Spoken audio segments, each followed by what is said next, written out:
listening to Jish, Learn English podcast. Slow down, tune in, and let real English become a part of your life while growing your confidence. Hey, Shaelyn, what would you say if I asked, can you give me a hand? I'd probably smile and say, sure. What do you need help with? Exactly. And if I said, I'm running late? I'd say, no worries, take your time. You see, these are the kind of phrases that pop up all the time in real conversations. But most English learners aren't taught these in the classroom. You learn grammar, you memorize vocabulary, but then suddenly in real life, your mind freezes and you think, what do I say now? That's where these everyday phrases really help. They make conversations flow naturally and save you from those awkward pauses. And today, we're here to walk you through 10 of the most common and useful English phrases that'll make your speaking smoother, more confident, and more real. So pay attention to how we use the phrases and in what situations. We're going to make it fun for you to learn them with real-life examples, practical tips, and a bit of laughter too. All right, let's jump into our first phrase. Can you give me a hand? Now don't worry. Nobody's asking for your actual hand here. Right. It simply means, can you help me? It's a polite then friendly way to ask for help, especially with a task. Let's do a quick role play.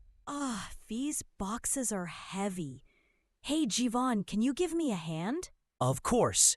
Let me grab one of those for you. See? Supernatural. You can use it at home, at work, anywhere. Here's a quick tip. If someone says this to you, just smile and say something like, sure, I'd love to, or what do you need help with? Try saying it out loud with us. Can you give me a hand? Great job. Simple, polite, and super useful. Phrase 1, done. Okay, let's set the scene. Imagine this. You're supposed to meet your friend at 5 p.m. It's already 4:55, and you're still looking for your socks. You grab your phone and text, I'm running late. It means I'm not going to be on time. I'm behind schedule. It's not as strong as I'll be really late. Just a soft way to say you'll be a little delayed. And here's a quick, real conversation. Hey, where are you? We're about to order. Sorry, I'm running late. I'll be there in 10 minutes. Simple, right? Now you try saying it with us. I'm running late. And remember, it's casual and polite. Great for texting or saying in person.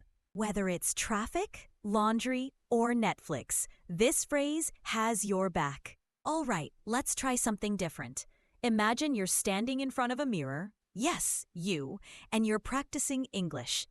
You just showed your friend a new outfit, or maybe a design, a recipe, a new idea you're proud of. You look at your reflection and ask, with a little eyebrow raise, what do you think? See that? You're asking for someone's opinion. It's such a useful and respectful phrase. You can use it after giving a suggestion, sharing your thoughts, or showing something you made. Here's a real-world example. I wrote this email to the client. What do you think? And he said, I like it. Maybe make it a bit more friendly at the end. Easy, natural, and very common in daily life. Now you say it.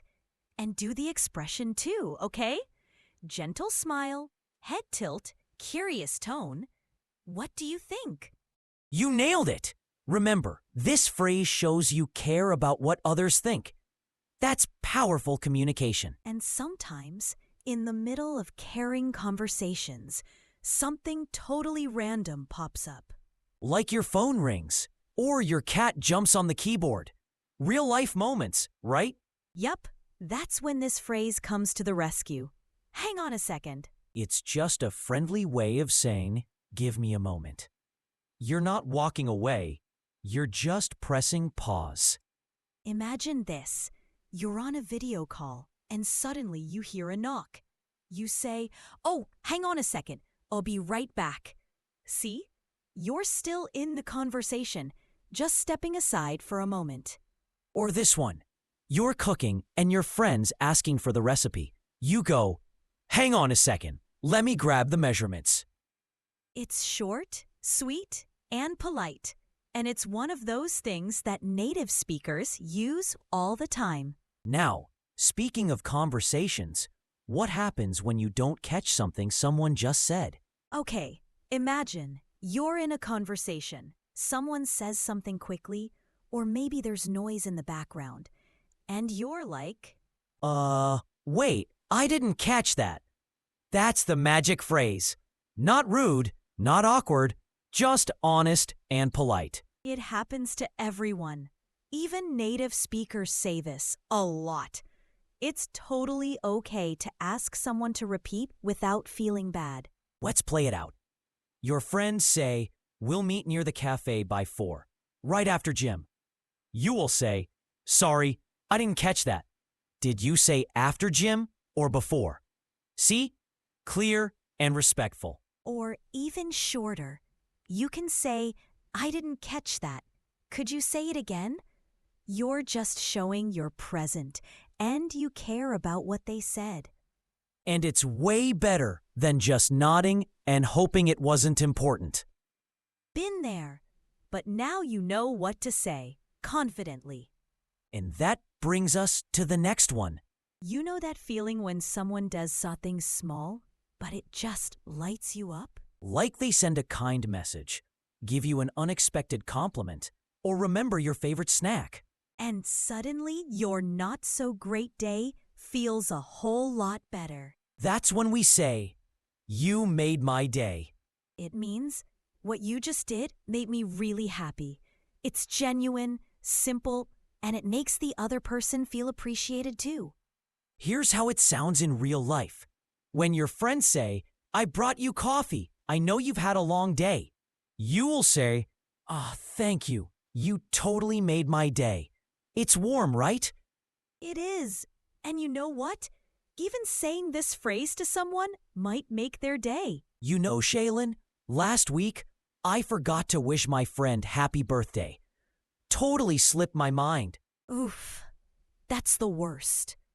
Did you end up wishing her the next day? I did. Sent a long, sweet message, even a voice note.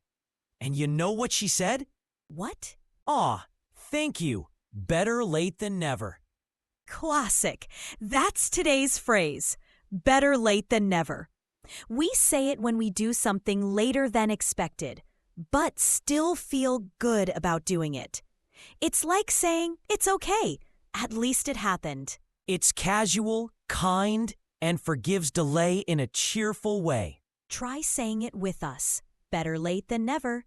And if you're listening to this podcast a little late, well, you know what we'd say. Okay, next, sometimes we're unsure about a decision, and we need to pause and think.